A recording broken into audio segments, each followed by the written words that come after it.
SMT Nation, we are back. Nation, in today's video, we're going to discuss a network asset that T-Mobile was required to sell, had to do it based on an auction format, but they never received any qualifying bids, and now they're basically, I don't want to say stuck with it, but now they don't have to sell it, right? They did what they had to do as part of the concessions and the deals that they made with the DOJ and the FCC to make the T-Mobile and Sprint merger happen.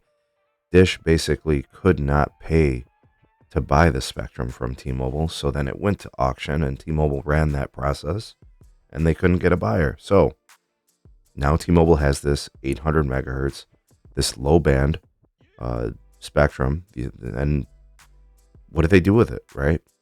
So I want to kind of discuss a couple of things with you guys here today, and you guys can obviously throw your, replies or comments to me down in the comment section.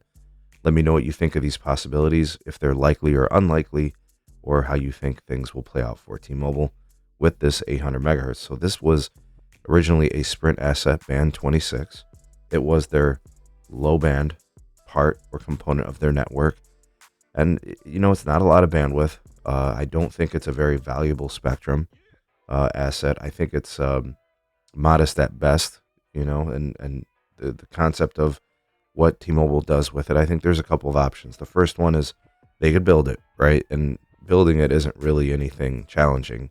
You're basically going to activate it, right? They can broadcast it from their low band radios. And this was something that dates back, years ago when T-Mobile invested into low band technologies, when they had their 600 megahertz bandwidth acquisition back in 2016, right? So as they've been modernizing the network, they have total capabilities to be able to broadcast 800 megahertz.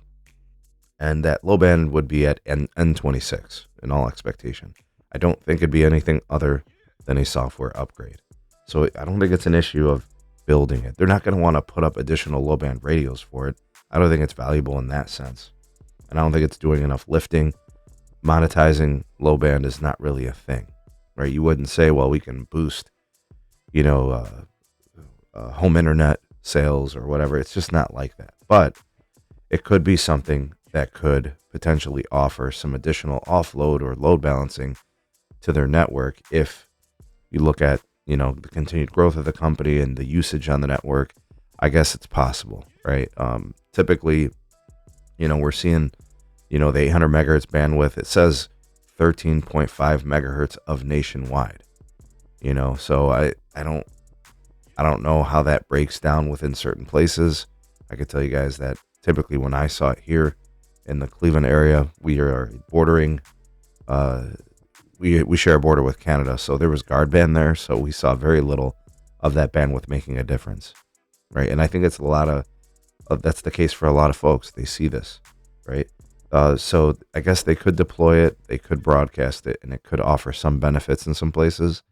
But the T-Mobile network, in my opinion, is pretty capacitive, or has high capacity, and I don't think adding a little bit more low band does much for them. Possibly in rural America, I guess, where you get the reach, you get the power, and that could really help with range and some additional speed.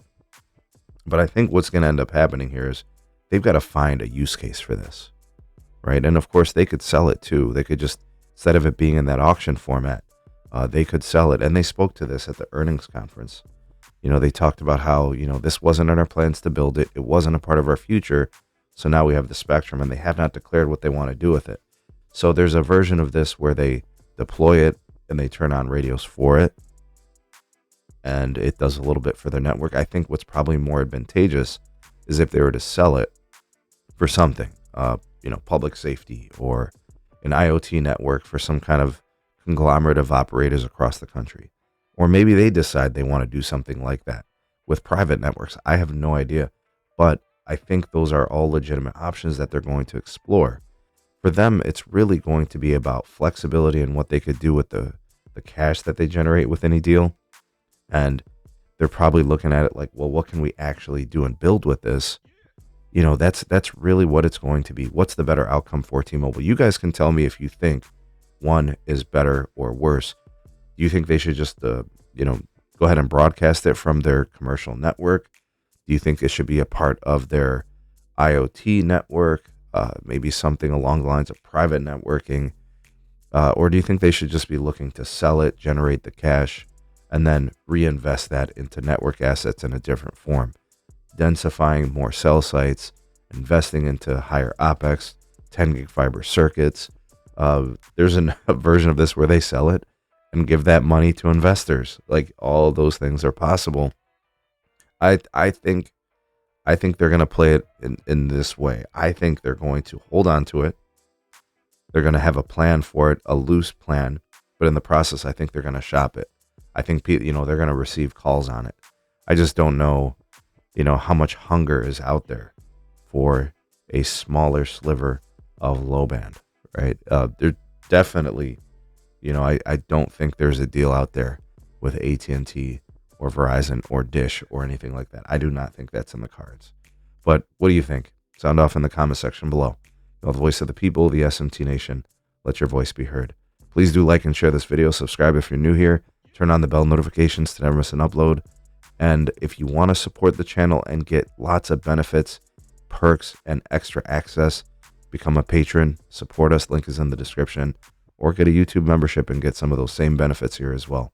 Thanks for supporting and watching. See you all in the next one.